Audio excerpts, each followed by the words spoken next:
விசுவாச அறிக்கை. டஸ்டிலிருந்து என்ன பண்ணாரு? தூக்கி எடுத்து பெஸ்ட்டாக மாறிட்டார். சாத்தானுடைய சகல வல்லமைகளை வெல்ல அதிகாரப்படுத்திட்டான்னு பாட்டில் மட்டும் செயலில் காட்டும். என்னால் அநேகரை ரட்சிப்புகளை நடக்க முடியும், கட்டிகளை உடைக்க முடியும், கட்டிகளை உடைக்க முடியும். அந்த கட்டிகளை இயேசு நாமத்தில் உடைப்பேன். விசாசம் கட்டிகளை இயேசு நாமத்தில் உடைப்பேன். கடன் கட்டிகளை இயேசு நாமத்தில் உடைப்பேன். சாப கட்டிகளை இயேசு நாமத்தில் உடைப்பேன்.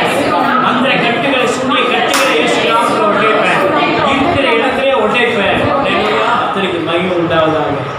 மன்னித்து மன்னித்து அணைத்து கொண்டாரே, கல்லாமல் மறுபடியும் சேர்த்து கொண்டாரே. நம்ம தான் அவருக்கு தேவை, வேறு ஆளே இல்லையா? என்றைக்கோ நம்மளை கல்வி விட்டு இன்னொரு கூட்டத்தை கொண்டு நீங்கள் உட்கார வச்சுக்கலாம். என்ன கூட நீ கோப்பான்னு சொல்லி இன்னொரு ஆளை கொண்டு நிப்பாட்ட வச்சுக்கலாம்.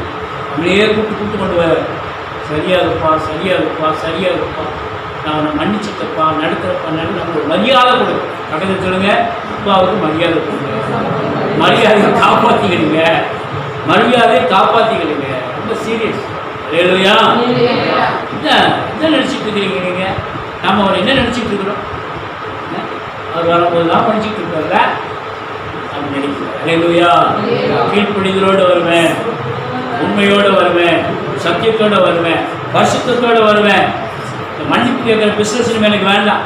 நான் கிருபைக்கு கீழ்பட்டிருக்கிறபடினால எந்த பாவம் என்ன மேற்கொள்ளாது. ஆமென்.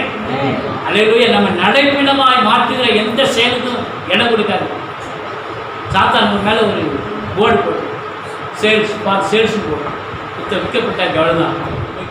அல்லேலூயா. வினேகாஸ். ஆமென். வருஷத்துக்காக சில ஜனங்கள்லாம் பாவம் செய்கிறாங்க. ஆனால் இந்த வாலிப வருஷத்துக்காக அல்லேலூயா. கர்த்தர் சொல்றார், அவன் வைராக்கியத்தை பார்த்து இந்த ஜனங்களுக்கு மேலே நான் அனுப்பின வாதை நிறுத்திட்டேன். சொல்லுங்க, பரிசுத்தத்தில் தேவனை வைராக்கியத்தை பார்க்க வேண்டும்.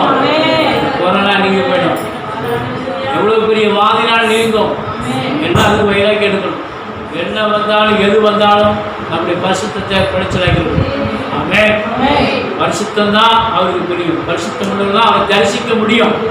உங்க வாயில பேச முடியாது. ஒத்துக்கொள்ளுங்க. ஆண்டவரே சோதரியா, பரிசுத்தம் தான் முக்கியம்.